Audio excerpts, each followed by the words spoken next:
इसको क्या लगा था कि भगवान का नाम लेगा और लोग इसे छोड़ देंगे, और अनदर राउंड कहना तो इसकी घटिया मेंटालिटी को दिखाता है।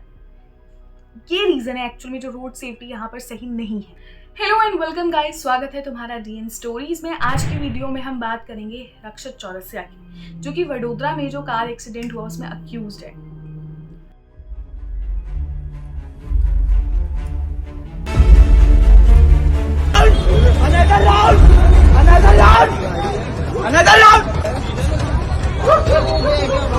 Another round! क्या हुआ? Another round! निकिता मेरी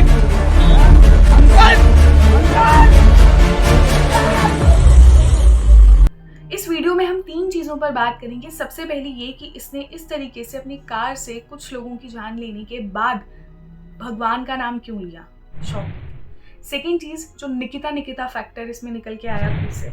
और थर्ड चीज, रोड सेफ्टी। क्या हाल है इंडिया में रोड सेफ्टी का। So let's talk about it. सो 13 से 14 मार्च की जो होली की रात थी, उस दिन रक्षित चौरसिया नाम का लड़का अपने फ्रेंड के साथ वडोदरा में निकला अपनी कार में, और उसने 4 लोगों पर गाड़ी चढ़ा दी, जिसमें से 3 लोगों। अब इसके बाद 3 चीज़ों के जो ये सवाल हैं खड़े हुए, जो इसने अनदर राउंड कहा, इसके अलावा ये निकिता जो फैक्टर फिर से निकल के आया, और भगवान का नाम लेना। सबसे पहले पहली चीज़ की बात करते हैं, जो इसने भगवान का नाम लिया।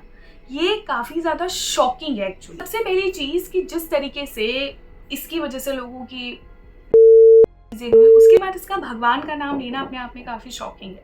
समझ नहीं आ रहा कि इसने भगवान का नाम क्यों लिया। क्या इसने ये सोचा कि कुछ टाइम से जो एक प्रोपोगेंडा बनाया जा रहा है, कि जो मीडिया में बहुत ज़्यादा चलता है, कि अगर ये उस माइंडसेट से रहेगा कि इसने पहले तो कुछ क्राइम किया है, ठीक है, गलत चीज़ें की हैं, बट उसके बाद अगर ये भगवान का नाम लेगा तो लोग इसे छोड़ देंगे। होपफुली ऐसा नहीं हुआ। वहाँ सिंसियर लोग थे, उन्होंने अच्छे से इसकी कुटाई की और उसके बाद इसे पुलिस को सौंप दिया। उन्होंने अपने हाथ में लॉ नहीं लिया, ये एक अच्छी चीज़ है।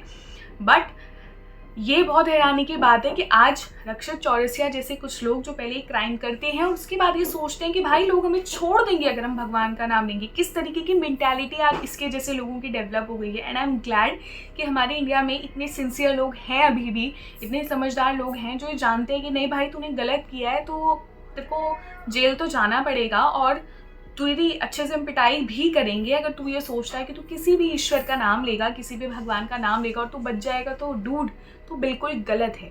और ये माइंडसेट पे एक्चुअली इस बात पे फोकस होना बहुत ज़्यादा ज़रूरी है, क्योंकि अगर लोगों को ऐसा लगता है कि वो कोई भी क्राइम करेंगे, कुछ भी गलत करेंगे और देन भगवान का नाम लेंगे और बच जाएंगे, तो you are absolutely wrong. And I am glad कि इसको भी लोगों ने अच्छे से पीटा, इसकी गलत चीज़ों पर इसकी धुनाई की और उसके बाद इसे पुलिस को सौंपा। अब लेट्स सी इस पर आगे एक्शंस क्या होते हैं। सेकंड पॉइंट यहाँ पर आया निकिता वाला फैक्टर निकल के। अतुल सुभाष वाले केस में पहले निकिता फैक्टर निकल के आया, लड़की का नाम निकिता था। फिर मानव शर्मा जो हैं उनके केस में निकिता का फैक्टर निकल के आया कि इन 2 लोगों की लाइफ में निकिता नाम की लड़कियाँ, तो फिर क्या क्या चीज़ें हुई आप सबको पता है।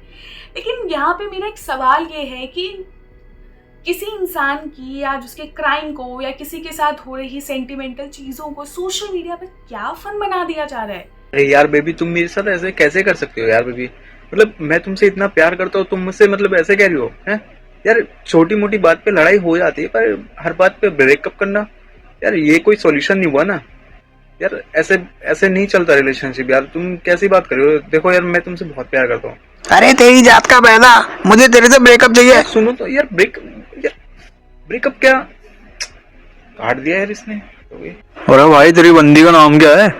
यार निकिता नाम है उसका।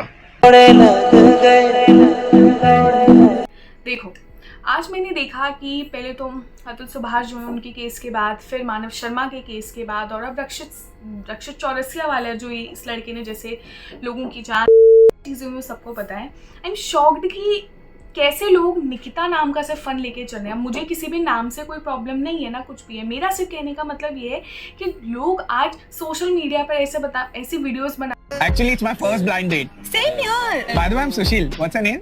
Nikita.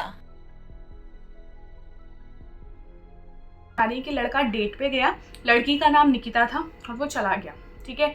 उसके बाद ऐसे पोस्ट कि भाई निकिता नाम वाली लड़कियों को टैग करो, ये तो ऐसी होती है। मैं कुल मिलाकर ये कहना चाहती हूँ, what the hell is going on, क्या चल रहा है। किसी इंसान के, जैसे हम मानव शर्मा वाला केस लें या अतुल सुभाष वाला केस लें, वो बहुत सीरियस केसेस हैं। आप उनमें, आप ये तो सोचो, आप ठीक है कुछ चीज़ें आपका मीम मटेरियल होती हैं, पर हर चीज़ मीम मटेरियल नहीं होती। कोई नाम लेके आप इन चीज़ों को मीम मटेरियल बना के चल रहे हो, आप इससे क्या होगा, कहीं ना लोग उस टॉपिक की और उस इशू की जो सीरियसनेस है ना, ऐसा मुझे लगता है, ये मेरा पर्सनल बिलीफ है कि ऐसे करके लोगों के मन में उस टॉपिक की जो सीरियसनेस है वो ख़त्म हो जाएगी। और ये वडोदरा वाले केस के बाद भी जैसे इस लड़के ने निकिता भी बोला गाड़ी से निकलने के बाद, इस चीज़ पे भी बहुत ज़्यादा मजाक चल रहे हैं, फन बने हुए। यार ये तो देखो कि तुम किस चीज़ के ऊपर कॉमेडी कर रहे हो। ऐसे करके क्या होगा कि जिस चीज़ को एज अ सीरियस इशू लिया जाना चाहिए वो चीज़ें कॉमेडी बनकर रह जाएंगी। किसी के नाम से कोई गलत सही नहीं होता। मेरा नाम निकिता नहीं है, पहली बात बता दूं। तो कहने का मतलब मेरा ये है कि किसी के नाम से कोई सही गलत नहीं होता। सही गलत इंसान अपने कामों से होता है। बट ये जो निकिता नाम की तुमने आज कॉमेडी बनाकर रखी हुई है, चाहे वो न्यूज़ चैनल में बार बार निकिता फैक्टर निकल के आया, हैशटैग निकिता फैक्टर, ये फालतू चीज़ें। इसके अलावा जैसे मैंने बोला बहुत सारे कंटेंट क्रिएटर्स की भाई निकिता नाम की लड़की से दूर हो भाई। अबे भाई थोड़ा सा सोचो कि किन चीज़ों में मीम मटेरियल लेना है, किन चीज़ों को कॉमेडी मटेरियल बनाना है। ये कॉमेडी नहीं है, ठीक है। ऐसे करके आप किसी सीरियस टॉपिक को, ठीक है, चाहे वो अतुल सुभाष जैसे जो इंसान उनका केस हो, मानव शर्मा जैसे, ऐसे रक्षित चौरसिया ने जो किया है, ऐसे केस जैसी चीज़ों को फनी बनाने की कोशिश हो जाती है, कॉमेडी बन जाती है उन चीज़ों की, वो मत करो। Let's talk about our third point, very very important, road safety. आज इंडिया के अंदर हिट एंड रन केसेस बहुत ज़्यादा बढ़ गए हैं। लोगों में इनको लेकर बिल्कुल भी सीरियसनेस है ही नहीं। किसी को 300 वर्ड का ऐसे लिखकर छोड़ दिया जाता है, तो कभी ये रक्षित चौरसिया जैसे लोग आते हैं जो कैसे किसी की लाइफ लेने के बाद खुद को ऐसे शो करने की कोशिश करते हैं कि इनसे कुछ हुआ ही नहीं है। इसके अलावा इंटरव्यू में ऐसे बात करते हैं कि जब ये बाहर निकलेंगे, फैमिली से बात करेंगे, मतलब ये इतने कॉन्फिडेंट हैं कि इनको लेकर कुछ नहीं बोला जाएगा। जो 300 वर्ड वाले हैं उनका तो आपको अच्छे से पता है कि वो कितनी बड़ी फैमिली से थे, उनको ऐसा छोड़ दिया गया। और जो ये हैं भाई साहब रक्षित चौरसिया, ये अभी तक इनकी फैमिली का ऐसा अभी तक कुछ नहीं पता लगा है, but still he is also very confident कि इनको छोड़ दिया जाएगा, इनके ऊपर कोई खास एक्शंस नहीं लिए जाएंगे। द रीज़न इज़ क्योंकि रोड जो सेफ्टी है, हिट एंड रन जो है, उसको लेकर हमारे यहाँ भी इतने स्ट्रिक्ट लॉज नहीं है, इसको थोड़ा सा समझते हैं। वहीं आज इंडिया में जो ये रोड एक्सीडेंट्स हैं, ये बहुत मेजर रीजंस बन गए हैं आए दिन लोगों की, और ये एक बहुत कंसर्न की चीज़। एनडीटीवी की रिपोर्ट के according 4.80 lakh road accidents in 2023 results in 1.72 lakh. Shocking. वहीं जहाँ दुनिया भर में आज रोड एक्सीडेंट्स जो हैं वो 5% कम हो रहे हैं, वहीं हमारे इंडिया में बढ़े जा रहे हैं।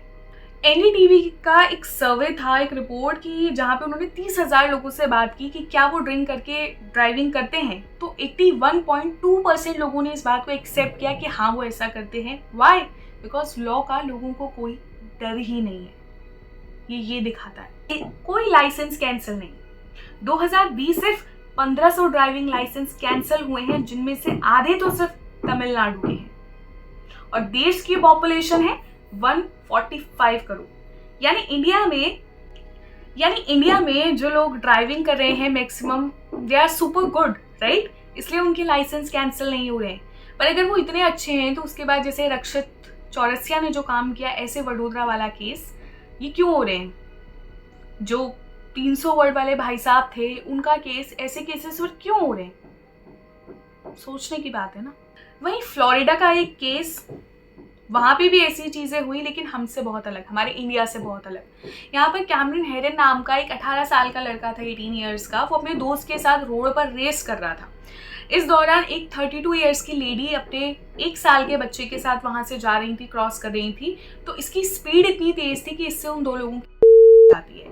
लेकिन वहाँ पर के जो कोर्ट था उसने इसे 24 ईयर्स की सज़ा दी, जिसमें इसको 9 साल की जो सज़ा है वो मदर की जान लेने के लिए दी गई, ठीक है, और 15 साल की सजा बच्चे की जान के लिए दी गई। वहीं इसका दोस्त जॉन जो इसके साथ वहां पे रेस कर रहा था, उसको भी 6 साल की जो सजा है वो दी गई। डिफरेंस देख रहे हो आप साफ? इट्स अ हाई टाइम कि हमारे इंडिया में भी हमें रोड सेफ्टी को लेकर बहुत बहुत बहुत ज़्यादा सीरियस होने का टाइम आ गया है, क्योंकि हर आए दिन ऐसे केसेस आते हैं, क्योंकि लोगों को पता है कि उन्हें ऐसी कोई खास सज़ा होनी नहीं है, वो बच जाएंगे, इसलिए वो इस चीज़ को बहुत ही ज़्यादा लाइटली लेते हैं। कोई भी तरीके का ड्रग लेके, ड्रिंक करके ड्राइविंग करना, या फिर बिल्कुल केयरलेस होकर ड्राइव करना। हर आए दिन हम सबके फैमिली मेम्बर्स बाहर निकलते हैं और हम सबके मन में अब हर आए दिन एक डर बस गया है कि यार प्लीज़ किसी के साथ, हमारे फैमिली मेम्बर के साथ या हमारे किसी नोन के साथ कुछ गलत ना हो, क्योंकि लोगों में रोड पर ड्राइविंग करते हुए डर ही नहीं है। So it's a really a high time कि हमारे गवर्नमेंट प्लीज़ इस चीज़ को लेकर कोई स्ट्रिक्ट लॉ बनाए और एज अ सिटीज़न हमारी भी ये ड्यूटी है कि हम अवेयर होकर ड्राइविंग करें। I think that's it for this video. फिर मिलेंगे नए वीडियो में। Bye bye.